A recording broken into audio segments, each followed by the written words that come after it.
East Asian Government Foreign Policy Project by Madison Martins and Chris Bradley. First, here's a little bit of history about the Korean countries, North Korea and South Korea. From 1950 to 1953, there was a war, the Korean War, with North Korea backed by communist countries, China and the Soviet Union, and South Korea backed by the United Nations and the USA.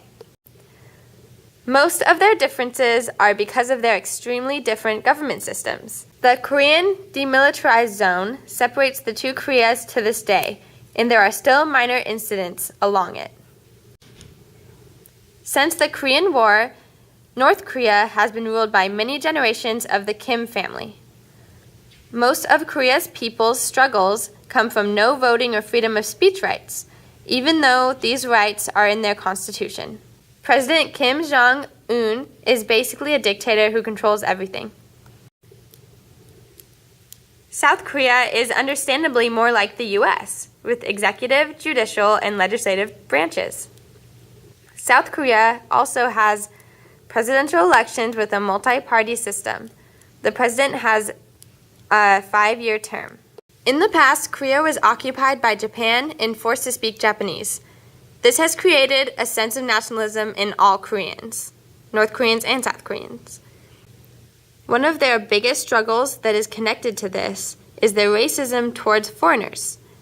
They struggle with knowing very little about other countries and often are taught false things about other countries.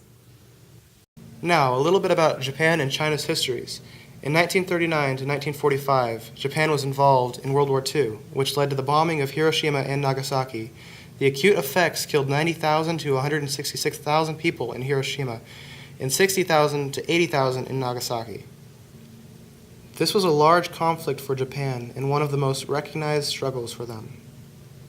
Today, Japan is home to some of the largest and most technologically advanced producers of motor vehicles, electronics, machine tools, steel and non-ferrous metals, ships, chemical substances, textiles, and processed foods, very similar to that of China's exports.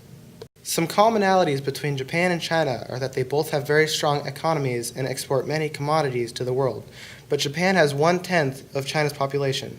Both of their economies have crossed paths many times because of their close proximity, but also they have had a lot of trouble with each other. China is the biggest economy in East Asia. China is one of the world's oldest civilizations in the world. They have existed since 2200 BC, while Japan in its history have been in isolation because they're an island. So China is the most developed of all of East Asia. Now, China has seen more struggles because they have been around longer than anyone else in recorded history. Many dynasties have risen and fallen in China.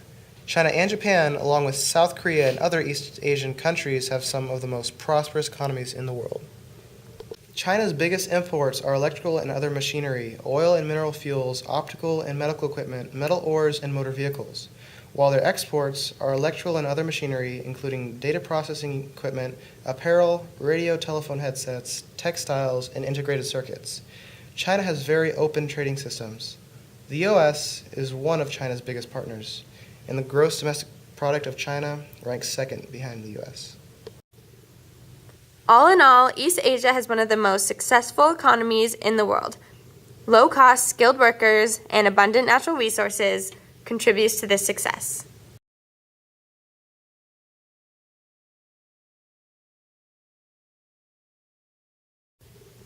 Thanks for listening.